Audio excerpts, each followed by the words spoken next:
Hey guys, welcome back to Jeepin' and 4 Low. I'm Pops. Mateo's out riding his bike here somewhere, and Robert's already kind of crawled underneath the front of the truck. I'm over here. And tonight we're going to attempt, because if you saw our previous video, you saw at the end we dumped a little fuel because Robert got a little impatient and decided to put a little fuel in the fire maker, and lo and behold, the thing fired off. So what we're going to do tonight is we're going to hook up a gas can because we're not sure what's sitting in the bottom of the gas tank. Anyway, so we're going to try to attempt to hook up a fuel line ahead of the fuel pump. Hopefully the fuel pump's is working, and we'll pull the gas up to the carburetor, and we'll see if we can get this thing to idle. So that's the attempt for tonight. So let's see what happens. All right, guys, welcome back to my normal position on the ground. Of course, you've seen this plenty of times. So what we're gonna do here is, if I can get this thing to focus, this is a mechanical fuel pump. Now, what's really cool about the mechanical fuel pumps is that it's in the name. So this is actually driven by this crank right down here. So as the motor is actually spinning, it's actually pushing a metal rod, which is actually pumping from the fuel tank, which is this line here, to this hard line, which goes up to the carburetor. So we're gonna crack this thing open here, and what we're gonna do is we're gonna attempt, actually we will go ahead and hook up a line to this lower pump right here from a fresh fuel tank source, so that way we know the fuel going in is clean. I got the high-end premium 91, no ethanol, good stuff in here, so should be able to fire off. And what we want to do today is just make sure that we can get the vehicle idling itself, so we can go ahead and check the cooling system, make sure that everything's operational, that we're not overheating, that we're not seeing a stuck thermostat or something crazy like that.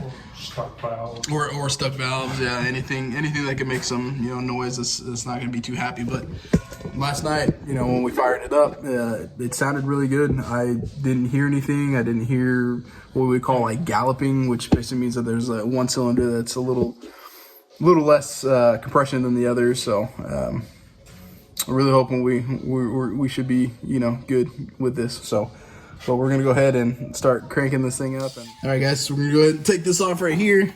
Now this line, a little worse for wear. It looks like it's actually starting to. Where did all this dirt come from? I'll be dipped. So it's starting to fray. So we may go ahead and replace this line at some point. Oh, for sure, because this thing is absolutely falling apart. That's great. That's good stuff. It'll be okay. We got new hose. Hopefully it's the right size.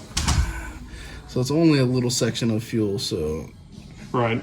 Because it's only about a foot to 18 inches, and then it hits a solid line. Yeah, which is good for us because that means that that'll be a good spot to put a filter. Yeah, so we can see it. All right, come on, you turd. Ah, there it goes. Was there gas in it? Nope. Are we dry? I mean, there was liquid in it for sure. Oh, there it goes. Now it's dripping. See that orangeness? I don't know if you can see it on here. That is, the varnished fuel. See that?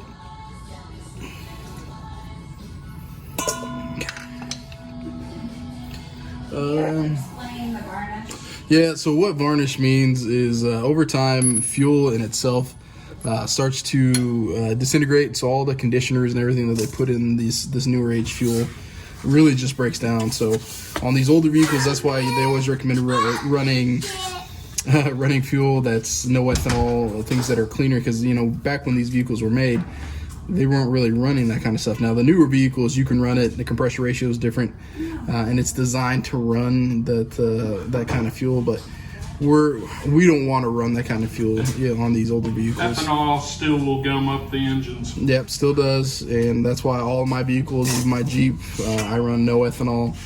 Alan, I think, tries to run that in his vehicles too, but yeah, definitely recommend no ethanol on any vehicle personally, but it is always 50-60 cents higher than normal, but it's worth it in the end if you plan on keeping your stuff for the long haul. So we're gonna go ahead and splice in a new tube section here with some fuel, and we're literally just gonna run it up to. You want to check to see if that'll go on with that? Now, guys, the kind of the line that we're using here is actually not a true fuel line. This is just rubber hose. It's okay for this instance because we're not going to be running this vehicle for a long time with this, because once we get it running, I'll be able to hook up all the line again and actually start pumping fuel from the tank. That's why we need to put inline fuel filters. So that's what we'll be doing. But right now, this should last long enough for us to go ahead and just prime this pump and kind of get going from there. So we're going to be running some of this. Let me get this thing to focus. Marble Mystery Oil. Old timers live by this thing. And, you know, honestly, I've never used it. So we're going to try it. But it says since 1923. So it's been around for a while. So we're going to put some of this in the fuel. So that way we get a good mix coming. Oh, I'm not going to lie to you. It's been quite some time since we had to suck fuel out of a system. This is not recommended. Yeah, not by any means. Most people would have some kind of a little hand pump or a little clickety-clack electric pump to get it going, but not here on Jeepin' and 4 Low. Oh, this looks disgusting. I hear it. Whoa, yeah, we're flowing freely. So what were you saying about this wasn't going to work? Go ahead and plug it in. You got to take the pressure No off. pressure, it's all downhill now. Okay. Plug it in. I've got it plugged in. I just got to put the clamp on.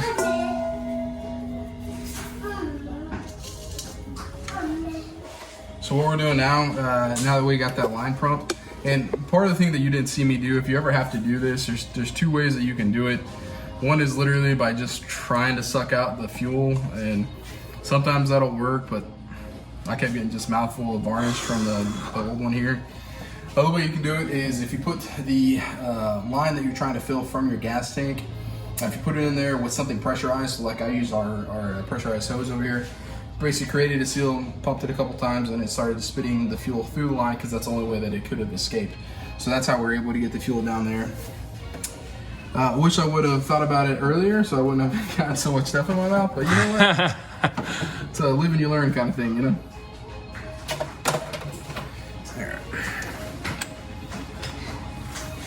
Alright guys, we're getting ready to try to fire this guy back up here. Got the line primed. Got the battery hooked up. Battery's hooked up. What I'm going to be doing now is, of course, trying to fill this float here, try to make it a little easier. Because we got to get it to run long enough for it to the mechanical pump to start pulling out of the gas can. So, as we're trying to figure out how to hotwire this,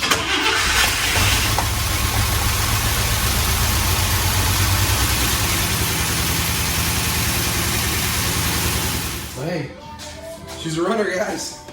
so she ran under her own power, idled. Look like vacuum lines, everything are doing what they're supposed to. So what we're gonna do is, I really just want to back it out of the garage, get it started again.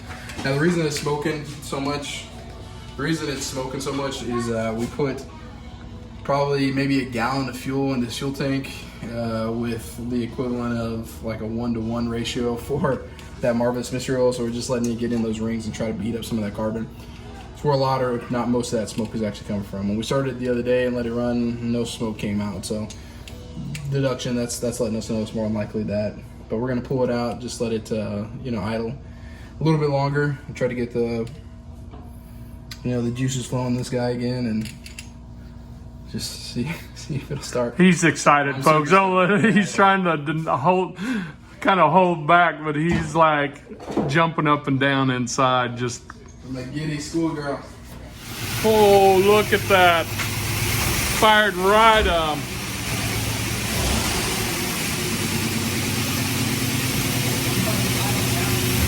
Huh?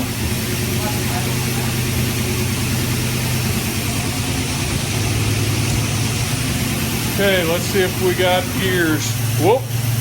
It has reverse. We're backing up.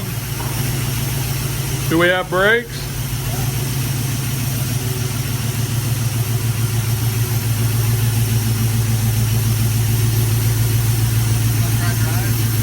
Huh?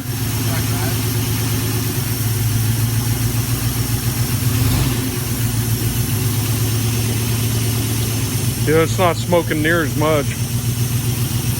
You're clear. I guess we're going on a drive with our hood up.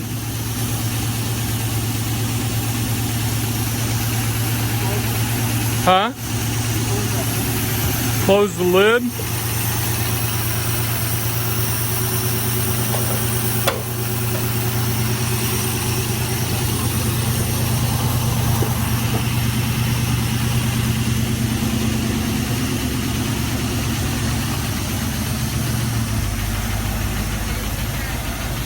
Watch the truck.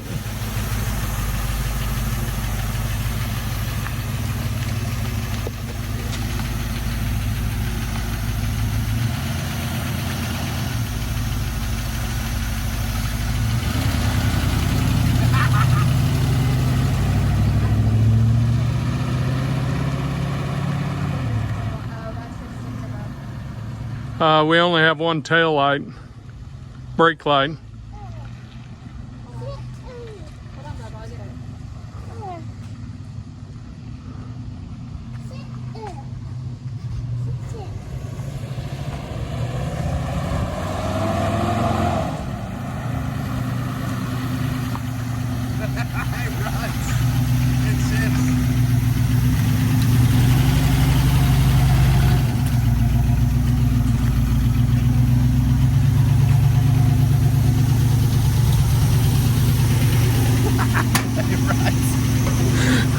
Now there's the face I expected to see.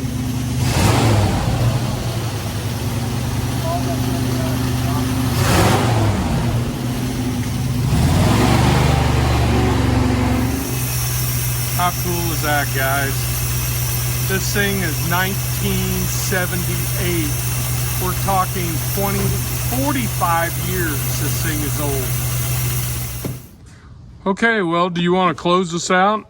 I really want to keep working. You know me. We're closing out today. All right. My wife says I gotta go home, guys. My mom's calling me. Have to put my toys away. Darn it. Well, so what will be the next video about? What's our theme? Next step? I mean, I'm going to be gone this weekend, so... Yeah, honestly, I need to... Let me see how much... gosh. So the only variable that I have right now, because the temperature gauge is not working inside here, and I can't see down here to see if we have water flowing from the water pump. That's my only issue that I have, is just making sure that that's good to go. I think I heard it release and I heard some bubbling happening, but I just can't be 100% sure.